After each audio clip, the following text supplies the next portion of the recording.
Welcome! In this explainer, we are diving deep into Tanya Riley's amazing book, The Staff Engineer's Path. We're going to map out what career growth really looks like when you want to keep your hands dirty with code, but scale your impact way beyond that senior engineer title. You know this question, right?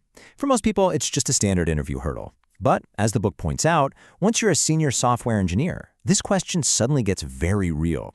It's a genuine fork in the road. Where do you actually go from here? So you have two main options. You can move into management, or you can take that other path, the often kind of mysterious role of a staff, principal, or distinguished engineer. And that's our focus today, a journey that requires a totally different playbook. So let's start at this crucial crossroads.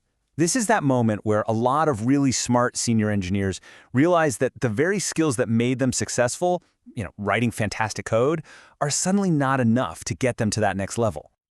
And this quote from the book just nails the feeling, doesn't it?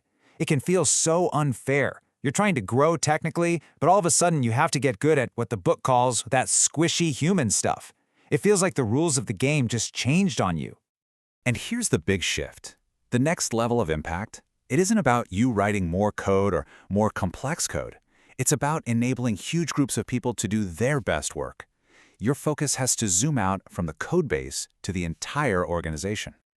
So what does this new kind of leadership even look like? Well, it's not about being a manager with a bunch of direct reports. It's about quietly amplifying your whole team, whether that's through teaching, doing code reviews that actually build confidence, or setting a technical vision people can trust. Okay, so if you're going to lead, you absolutely need a map. This part is all about learning to see the whole organizational landscape, not just the little corner your team works in. Yeah, this visual nails the perspective shift you have to make. You got to zoom out from your team's daily tasks. A staff engineer's job is to figure out how information really flows, where the political fault lines are, and how decisions actually get made across the entire company. So how do you even start building this map? You do it by paying attention to the real culture.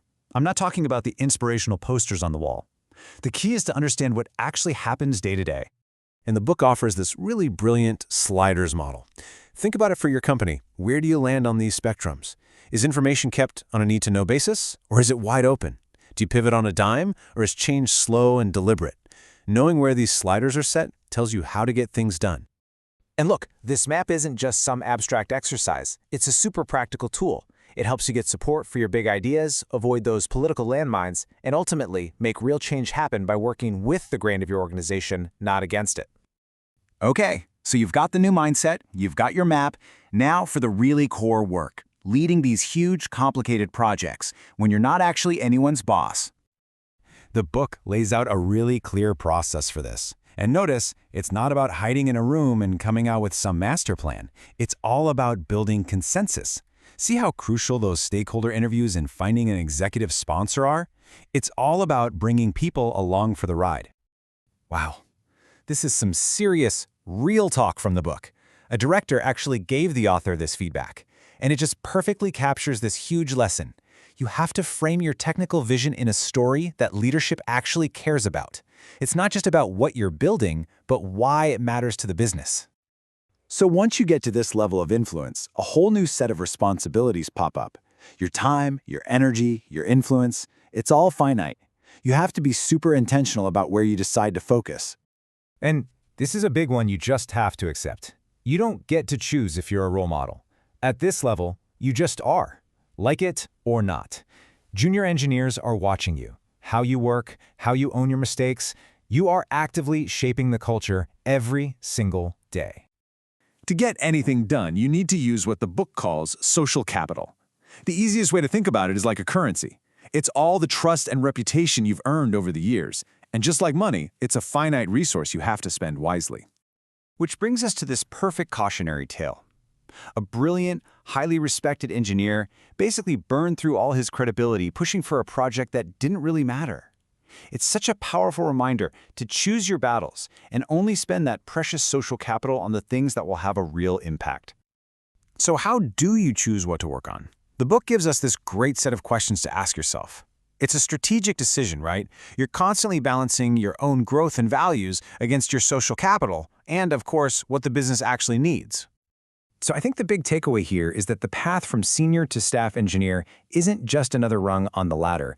it's a totally different game. It's less about climbing a predefined path and a lot more like charting your own expedition through some pretty ambiguous territory. As we wrap up, the book leaves us with a really heavy but important thought. The stuff we build has a massive impact on real people's lives. As a leader, you have a huge responsibility to take that seriously, to build not just good software, but a good career and a good industry. And that really leaves us all with the ultimate question. Your career, your time, your energy, it's all finite. As you grow beyond the senior level, the choice of where you put that energy becomes the thing that defines you. So, what impact will you choose to make?